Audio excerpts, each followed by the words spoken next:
on s'attaque aux réseaux sociaux avec deux petits stagiaires nuls, mais bon. Decapsoft, c'est né d'une conversation avec un ami un jour qui m'a parlé de ce procédé-là, de la coque de noix. Ça m'a paru un peu bizarre.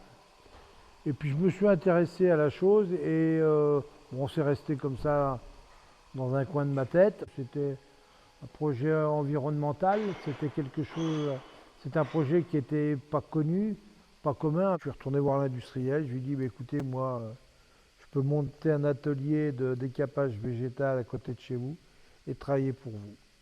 On a trouvé un accord, c'est parti, et très rapidement derrière, il a fallu créer une cabine de micro-sablage et je me suis mis à faire, en parallèle de l'industrie, de la voiture de collection, enfin de la pièce automobile de collection, secteur qui m'intéressait, que je connaissais peu à l'époque. Le premier point d'évolution, ça a été l'intégration des solvants dans l'entreprise.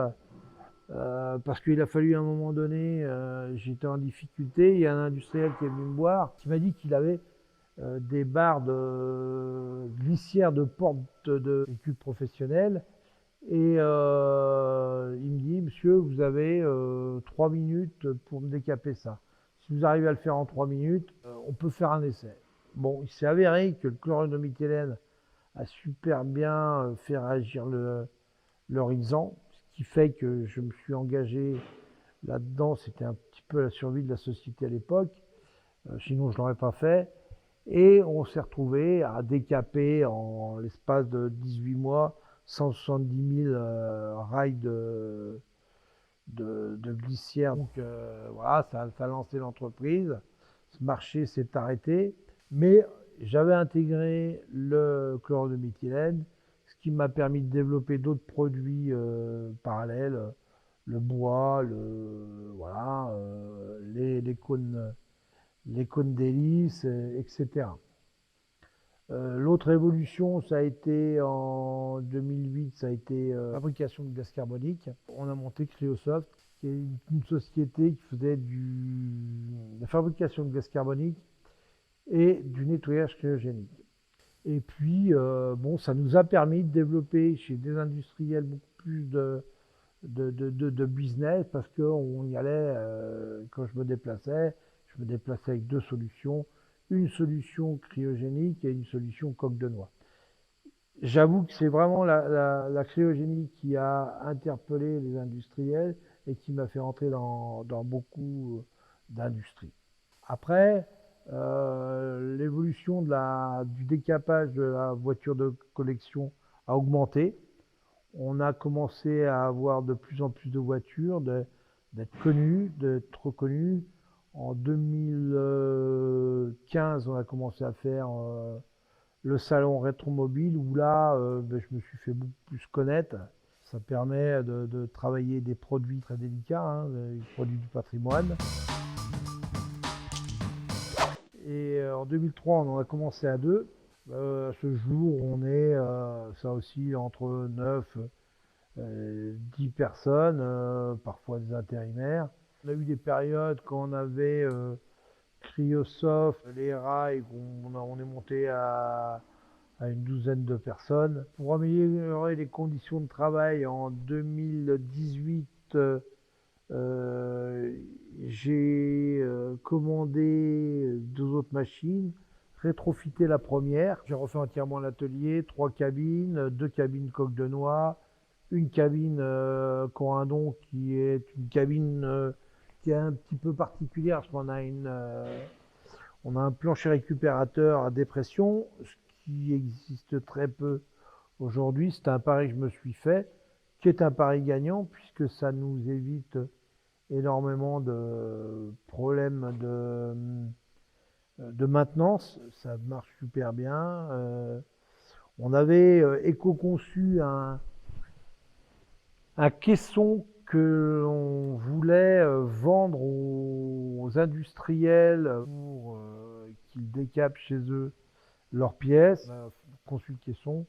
Bon, après, on n'a pas eu les moyens de développer le produit et ce caisson nous a permis de développer un marché avec des gens qui étaient dans le ferroviaire. On a aussi développé un bain végétal pour substituer au chlore de méthylène. On essaie de développer aujourd'hui la potasse chaude et une solution de soude caustique pour substituer au chlore de méthylène. On est en recherche permanente de solutions propres. Enfin, c'est le but de faire un atelier de décapage éco-responsable propre aux normes. On a touché plusieurs secteurs quand même de clientèle, aussi bien professionnel que le particulier, l'industriel, l'artisan, les restaurateurs automobiles. On a vraiment une disparité de clientèle qui est à mon avis bien. Moi j'ai voulu me spécialiser fut un temps sur un seul produit, ça aurait été une bêtise. Ce qui est bien parce que ça permet d'avoir un chiffre d'affaires stable, 9% d'augmentation tous les ans. Puis le nombre de notre clientèle est environ 2680 depuis 19 ans, ce qui est pas mal pour une société qui fait du décapage, quoi. Alors on est connu pour la coque de noix, ouais, ça a été un petit peu notre cheval de bataille parce que ça n'existait pas. Non, non, ça n'existait pas. Je suis le pionnier dans ce domaine-là. Ça, c'est... Et je tiens à dire, je suis le pionnier là parce que c'est moi quand même qui ai osé démarrer là-dessus. On a aussi d'autres procédés, d'autres médias, produits projetés, médias, l'amidon de blé, rafle de maïs, tous ces produits-là.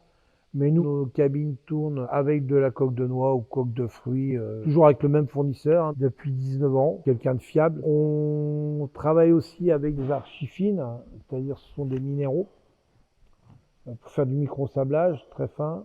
Les corindons, désormais, puisqu'on travaille en cabine et on récupère le média, comme je vous l'ai expliqué tout à l'heure, par un procédé de plancher récupérateur à dépression. Autre procédé, donc la cryogénie, le nettoyage cryogénique, qui n'est pas un produit de décapage, mais de nettoyage.